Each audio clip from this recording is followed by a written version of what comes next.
सभी को प्रणाम। महाकाल और युग प्रत्यावर्तन प्रक्रिया डे 77। परम पूज्य गुरुदेव, वंदे माता जी, आदि शक्ति माँ गायत्री, हमारे इष्ट से प्रार्थना कि इस स्वाध्याय के माध्यम से हमारे भीतर भाव गंगोत्री प्राण का प्रवाह जागृत हो और हम सब भी अपने जीवन में महाकाल की इस युग निर्माण योजना में अपने समय का एक अंश, अपनी प्रतिभा का एक अंश, जो भी जिसके लिए संभव हो वो लगा सके। ये भाव हम सबके भीतर अब जागृत हो जाए, यही प्रार्थना। इसी प्रार्थना के साथ आगे बढ़ते हैं।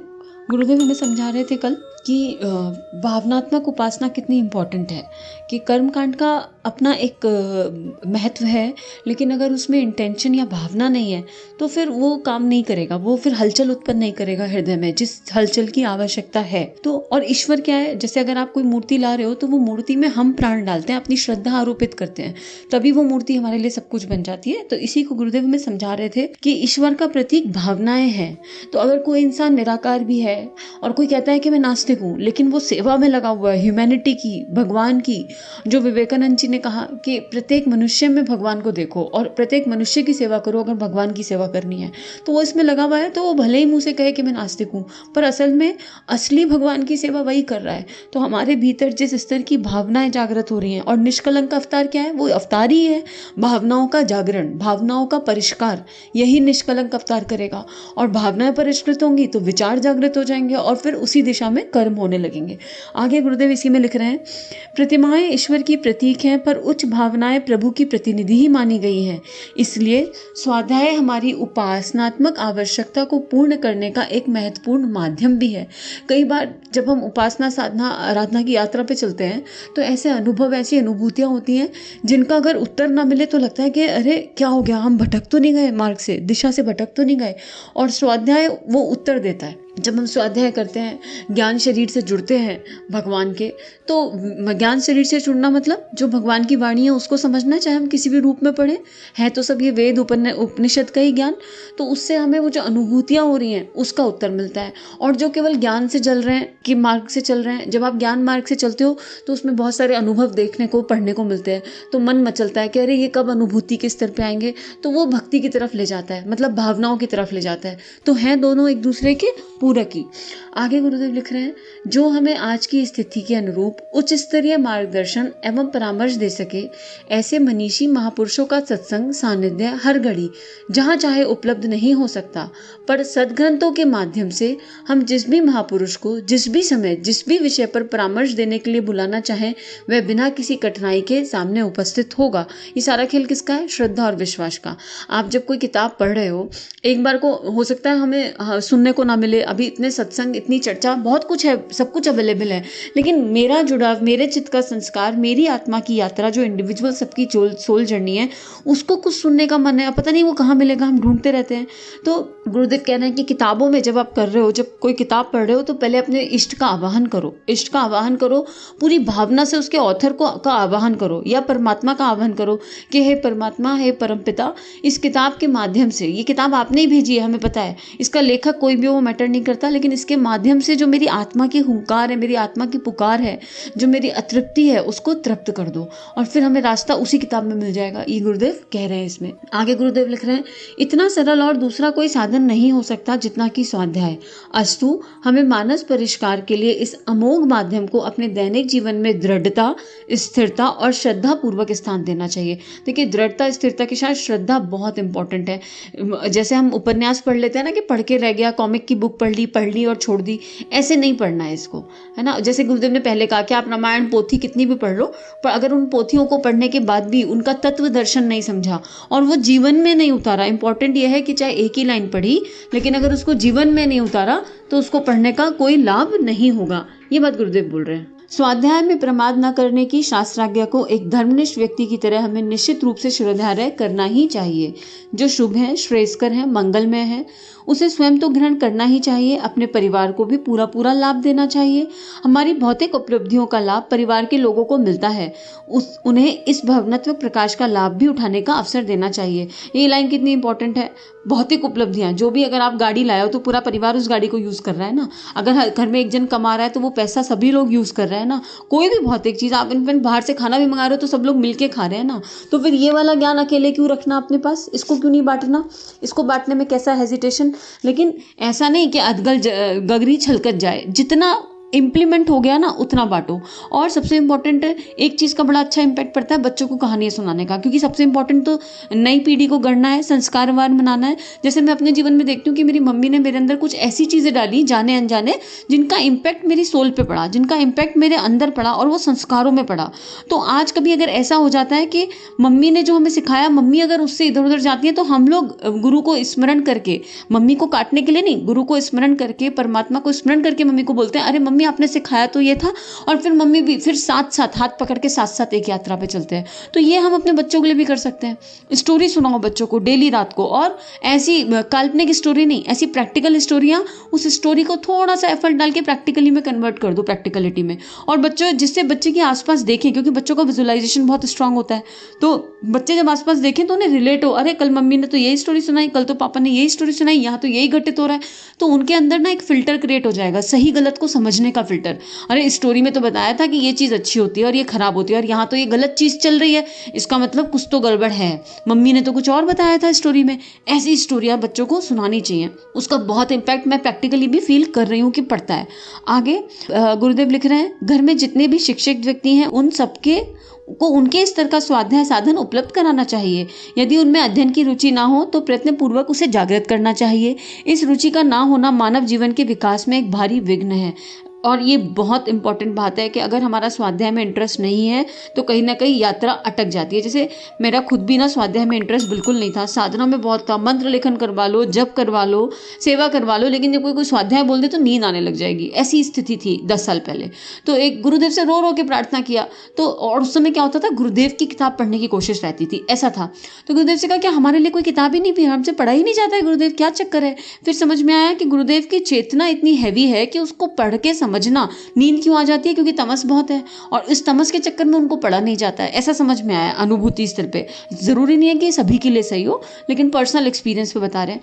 तो फिर गुरुदेव ने कुछ ऐसी किताबें भेजी जीवन में जिनके राइटर्स को पढ़ के गुरुदेव समझ में आने लगे, और फिर धीरे धीरे गुरुदेव की किताबों पे भी इंटरेस्ट डेवलप हो गया। और फिर लिसनिंग स्किल्स, फिर धीरे धीरे गुरुदेव ने समझाया पढ़ नहीं सकते हो तो सुन तो सकते हो। और मेरे लिसनिंग स्किल्स देखिए, 3 स्किल्स होते हैं हमारे, रीडिंग स्किल है, लिसनिंग स्किल है, किसी का चिंतन मनन वाला स्किल ज़्यादा होगा, किसी का विजुअलाइजेशन स्किल ज़्यादा अच्छा होगा कि उसको चीज़ें देख के 3D में समझ में आती हैं।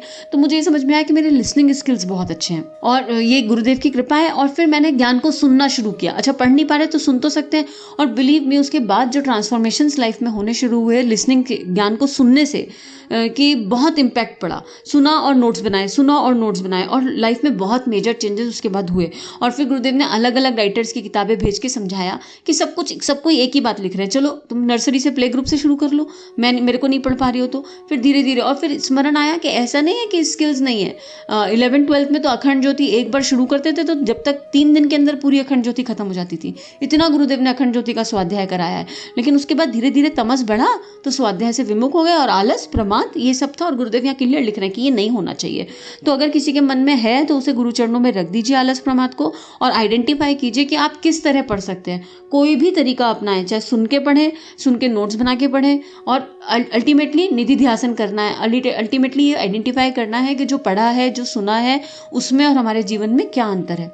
आगे गुरुदेव लिख रहे हैं, इस रुचि का ना होना मानव जीवन में एक भारी विघ्न है। इस गतिरोध को हटाने मिटाने के लिए हर संभव प्रयत्न करना चाहिए, तभी चैन लेना चाहिए। जब अपने प्रिय परिवार के हर शिक्षित सदस्य में स्वाध्याय की अभिरुचि उत्पन्न हो जाए और वह शेषकर साहित्य उपलब्ध करने के लिए उनकी तलाश के लिए स्वयं उत्सुक रहने लगे, इस मानसिक स्थिति तक अपने परिवार के सदस्यों को पहुंचा देना हर विवेकवान गृहपति का एक परम पवित्र धर्म कर्तव्य है। देखिए यहाँ पे कर्तव्य करना है, लेकिन आप केवल कर्तव्य कर सकते हो विदाउट एक्सपेक्टेशन, क्योंकि हर सोल की अपनी यात्रा है। तो ऐसा ना हो कि आप प्रयास करे जा रहे हो और साम परिवार वाले बदल नहीं रहे तो आप डिमोरलाइज हो जाओ, अरे हमने तो इतनी कोशिश कर ली, वो तो बदल ही नहीं रहे। तो इसका मतलब पहले खुद को बदलने की जरूरत है। निष्काम कर्म नहीं कर रहे थे, एक्सपेक्टेशन थी, अरे हम कह रहे हैं अच्छी चीजें पढ़ो, पता नहीं उसकी चेतना के लिए क्या बना है। तो प्रार्थना भी साथ में कर सकते हैं कि हे गुरुदेव, हे हमारे इष्ट, हम अपनी तरफ से पूर्ण प्रयास करेंगे, आगे आप संभालो, आगे आप जानो, जो आपको ठीक लगे, जैसा आपको ठीक लगे। तो दोनों चीजों का बैलेंस यहाँ जरूर क्रिएट करें, किसी को फोर्स मत कीजिए। लेकिन बच्चों को कहानी के माध्यम से स्वाध्याय नियमित रूप से कराया जा सकता है। आगे घर में पढ़े ना हो, उन्हें जीवन साहित्य सुनने का शौक लगाया जाए। देखिए यही बात गुरुदेव कह रहे हैं कि सुना दीजिए, नहीं पढ़ पा रहे तो पढ़े सदस्य वे सेवा स्वीकार करे और बिना पढ़ो को नित्य प्रेरक विचारधारा का कुछ ना कुछ लाभ एवं प्रकाश उपलब्ध कराया जाए।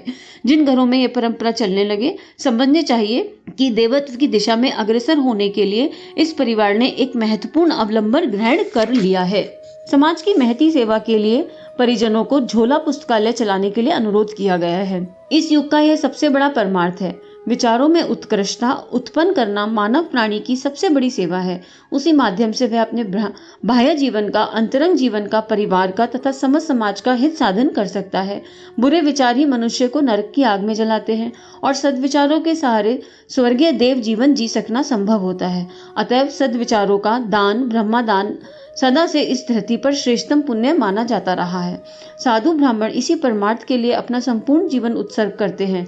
शोक संतप्त और पाप ताप से संतृप्त मानव जाति को वर्तमान दुर्दशा से विमुक्त करने के लिए सद्ज्ञान की संजीवनी बूटी ही एकमात्र उपाय है। इस आवश्यकता की पूर्ति का उत्तरदायित्व हम में से हर प्रबुद्ध व्यक्ति को वहन करना चाहिए। देखिए गुरुदेव बोल रहे झोला पुस्तकालय, तो इसके अलग अलग तरीके हैं। लिटरली शब्दों को नहीं, कंटेंट को, तत्व को पकड़ना चाहिए। झोला पुस्तकालय उस समय में गुरुदेव ने कहा था कि आप घर घर जाओ, अखंड ज्योति बांटो, घर घर जाओ, ऐसा करो, घर घर एक एक। और हम लोग गए भी हैं, पता है, बड़ा आनंद भी आता है और एक्सपीरियंस और लर्निंग भी होती है। लेकिन आज की डेट में आपको अपनी परिस्थिति चेक करनी है और करने के बहुत तरीके हैं। आप अपने घर में सत्संग शुरू कर दीजिए, एक किताब पकड़ लीजिए, कोई भी, सब लोग एक एक पैराग्राफ करेंगे, उस पर चिंतन मनन करेंगे। और ये मत देखिए कि कितने लोग आ रहे हैं। अरे आपने शुरू किया, शुरू में 20-25 की भीड़ आई, 50 की भीड़ आई और फिर 5-7 रह गए। कोई बात नहीं, 5-7 भी है तो नियम से करेंगे। किसी दिन अकेले रह गए तो अकेले भी करेंगे। ये सत्संग करके देखा है, बड़ा इन सब चीज़ों का बड़ा इम्पैक्ट पड़ता है। वो भी नहीं तो अपने मोबाइल में, आजकल टेक्नोलॉजी है, अपने मोबाइल में एक व्हाट्सएप ग्रुप बना लीजिए या ब्रॉडकास्ट लिस्ट बना लीजिए। कोई एक अच्छी स्टोरी डेली भेजिए, डेली सबको। और ऐसे नहीं कि पढ़ा बढ़ाया फॉरवर्ड करना है। एक स्टोरी जो आपको लगता है कि आपने अपने जीवन में इंप्लीमेंट करी है और आपको उसका इम्पैक्ट मिला है, उसका बेनिफिट मिला है, ऐसी स्टोरी भेजिए। मैंने जब ये, मेरे को गुरुदेव ने भाग दिया था 2011 या 12 में ब्रॉडकास्ट का, और यकीन करिए आज गुरुदेव ने ऐसी कृपा कर रखी है कि 4-5 ब्रॉडकास्ट लिस्ट बनी हुई है इतने लोगों को, और केवल एक स्टोरी। और मेरे पास कहाँ से आती है मैं भी हैरान रह जाती हूँ। मेरे पास इतनी स्टोरीज आती है, इतनी सुंदर सुंदर स्टोरी आती है। कई बार संदीप भाई अपने ब्लॉग में भी वो स्टोरीज डालते हैं बहुत, और ऐसी स्टोरी आती है जो हृदय को स्पर्श कर जाती है। तो इसके कई तरीके हैं, आप खुद सुनिए। अगर आपको लगता है कि आप कोई बुक पढ़ सकते हैं, जैसे गुरुदेव यहाँ रिकॉर्ड करा रहे हैं, ऐसे हम सबके अंदर कैलिबर है, आपको लगता है आप पढ़ सकते हैं, तो अपने परिवार के, अपने जानने वाले लोगों का इकट्ठा करके एक व्हाट्सएप ग्रुप बनाइए, एक किताब का स्वाध्याय शुरू कर दीजिए पढ़ना। एक पैराग्राफ आप पढ़ेंगे, एक कोई और पढ़ेगा, एक कोई और पढ़ेगा, जैसे भी तरीका हो।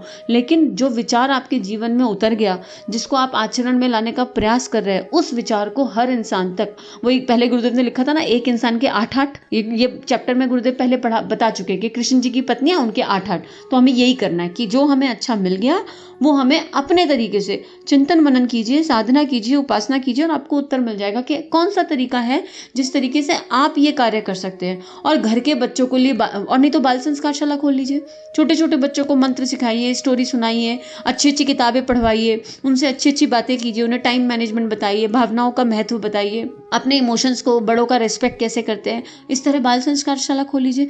काम कैसा भी हो, और उसमें काउंट मत देखिए कभी भी कि कम लोग आ रहे हैं तो हम बंद कर देते हैं, डिमोटिवेट।